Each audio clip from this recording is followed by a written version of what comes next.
भैया देखिए,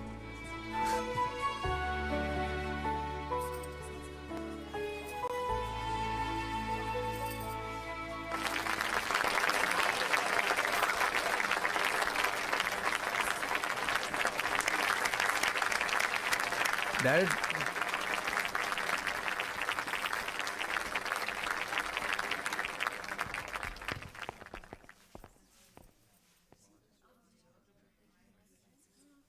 ladies and gentleman, बागबान किसी इंट्रोडक्शन का मोहताज नहीं। इसके ऑथर का बुकर अवार्ड से सम्मानित किया जाना अपने आप में बागबान की सफलता की कहानी कहता है।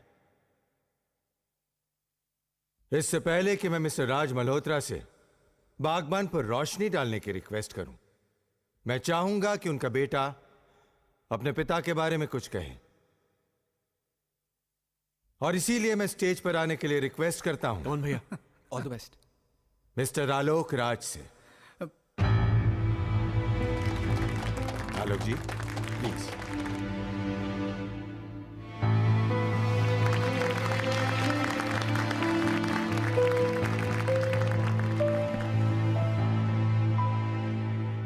Good evening.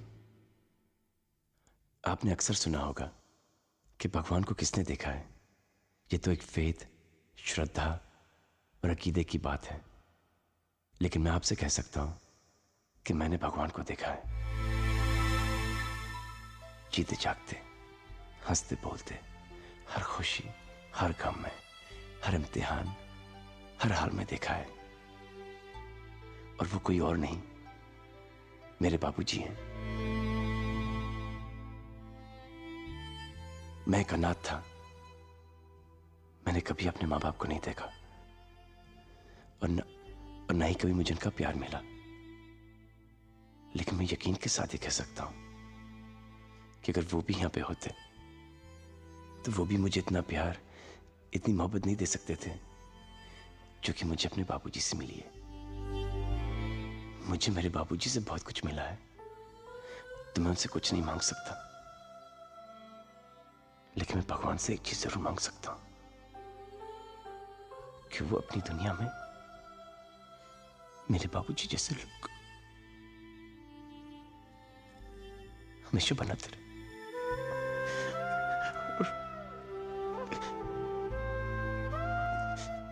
बस मैं इससे ज्यादा कुछ नहीं कह पाऊंगा। बाबूजी आइए ना।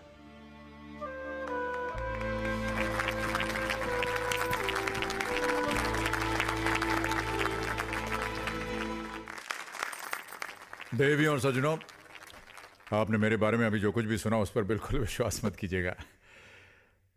आलोक मेरी तारीफ इसलिए करता है क्योंकि वो मुझसे बहुत प्यार करता है, और वो प्यार इसलिए नहीं करता क्योंकि मैं बहुत एक अच्छा इंसान हूं या मुझ में कई गुण हैं। वो प्यार इसलिए करता है क्योंकि वो खुद एक अच्छा इंसान है। देखिए, मैं कोई लेखक नहीं हूं। लेखक तो सोच के सागर में डूब कर न जाने कैसे कैसे मोती निकाल लेते हैं। मैंने तो बस वही लिखा है जो जिंदगी ने मुझे दिखाया।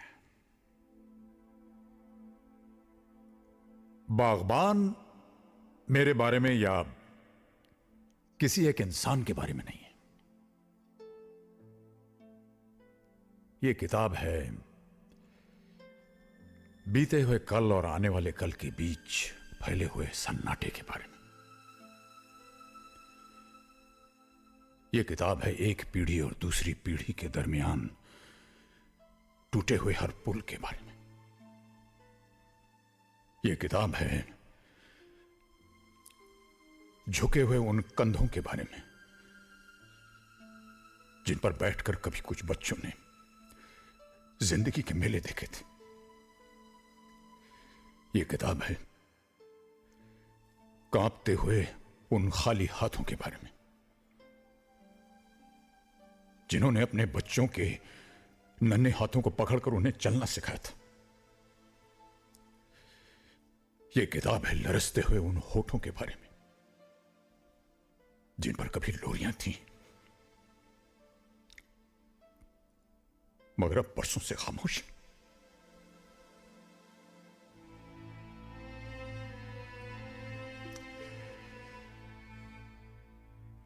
जमाना बदल गया है, जिंदगी बदल गई है। हमारी उम्र के लोग याद करें कैसे बेकार के रिश्तों और बंधनों में उलझे रहते थे हम लोग। बाप के चेहरे में ईश्वर देखते थे हम, मां के चरणों में स्वर्ग दिखाई देता था। लेकिन अब लोग समझदार हो गए। आज की पीढ़ी बड़ी होशियार और प्रैक्टिकल हो गई है। उनके लिए हर रिश्ता एक सीढ़ी की तरह है जिस पर पांव रख करके वो आगे निकल जाते हैं। और जब उस सीढ़ी का कोई इस्तेमाल नहीं रहता है तो उसे घर के टूटे कुर्सी मेज, टूटे फूटे बर्तन, फटे पुराने कपड़े, कल के अखबार की तरह रत्ती समझकर किसी कबाड़ खाने में फेंक देते हैं। लेकिन जिंदगी सीढ़ी की तरह ऊपर नहीं जाती। जिंदगी पेड़ की तरह उगती है। मां बाप किसी सीढ़ी के पहले पायदान नहीं होते। मां बाप जिंदगी के पेड़ की जड़ है। पेड़ कितना ही बड़ा क्यों ना हो जाए, कितना ही हरा भरा क्यों ना हो जाए, जड़ काटने से वो हरा भरा नहीं रह सकता। इसलिए आज बड़ी विनम्रता और आदर से मैं पूछता हूं,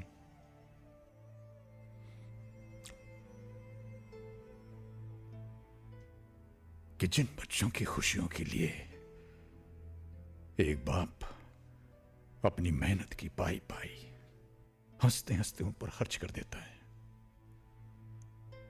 वही बच्चे जब बाप की आंखें धुंधली हो जाती हैं तो उन्हें कतरा भर रोशनी देने से क्यों कतराते हैं?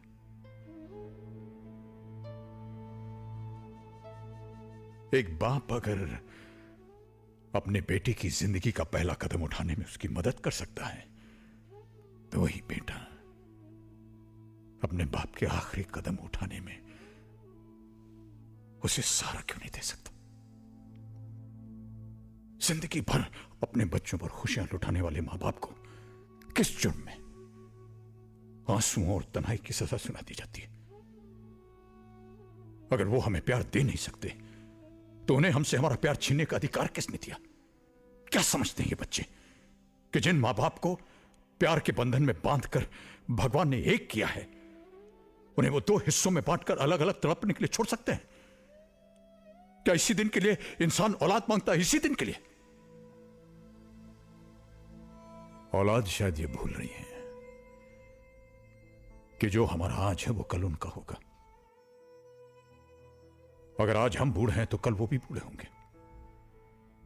जो सवाल आज हम कर रहे हैं वही सवाल कल वो पूछेंगे। और रही मेरी बात तो हमारी चिंता तो आप कीजिएगा मत, क्योंकि अगर हम उन बच्चों को पाल पोस कर बड़ा कर सकते हैं जो न चल सकते हैं, न बोल सकते हैं, न कुछ समझ सकते हैं, तो हम अपने आप को भी पाल सकते हैं। हमें किसी से कोई उम्मीद की जरूरत नहीं है, क्योंकि हम बहुत खुशकिस्मत हैं। हम इसलिए खुशकिस्मत हैं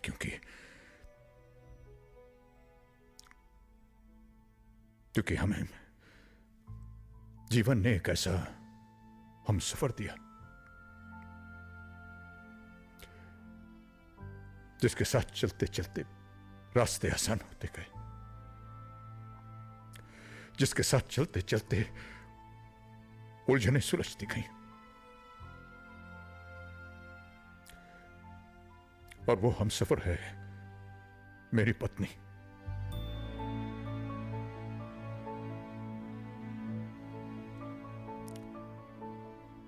लोग अक्सर मोहब्बत करते हैं, लेकिन ये बात जितनी बार कहनी चाहिए कहते नहीं। मैं ऐसी कोई गलती नहीं करना चाहूंगा।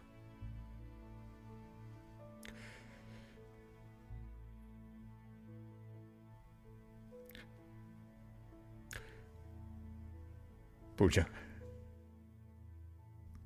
मैं तुमसे बेहद मोहब्बत करता हूं, बेहद मोहब्बत। Thank you for being there. तुम हो तो हम हैं, हम हैं तो सब कुछ है, वरना कुछ नहीं, कुछ भी नहीं।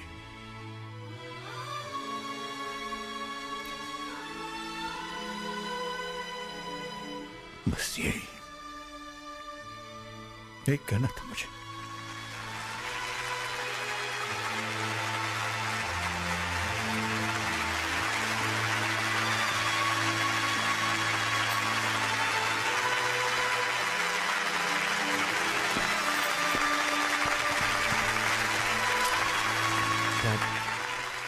Dad, we are sorry. Please हमें माफ कर दीजिए। डैड, हमें माफ कर दीजिए प्लीज। राज साहब, बागबान लिखने की इंस्ट्रक्शन आपको कहां से मिली? पहले आपने कुछ नहीं लिखा। राज साहब, बागबान अगर आपके परिवार की कहानी होती तो आप क्या करते? जो बच्चे अपने मां बाप को प्यार नहीं दे सकते, सहारा नहीं दे सकते, मान सम्मान नहीं दे सकते, उन्हें मैं कभी माफ नहीं करता। उन्हें मैं सजा देता, उनसे नाता तोड़ देता।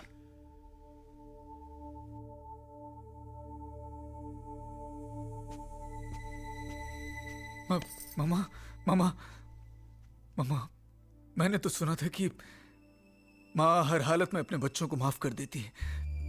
आप हमें माफ नहीं करेगी प्लीज?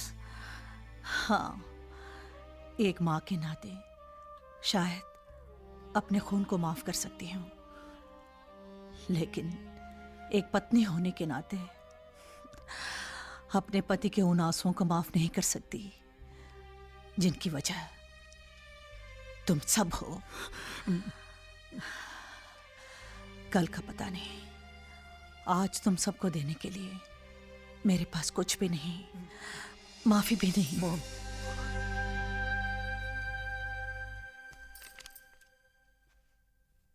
Autograph please. अरे Hey, Rahul, Payal, come here, come here, come here, come here. Yeah! पायल बेटा,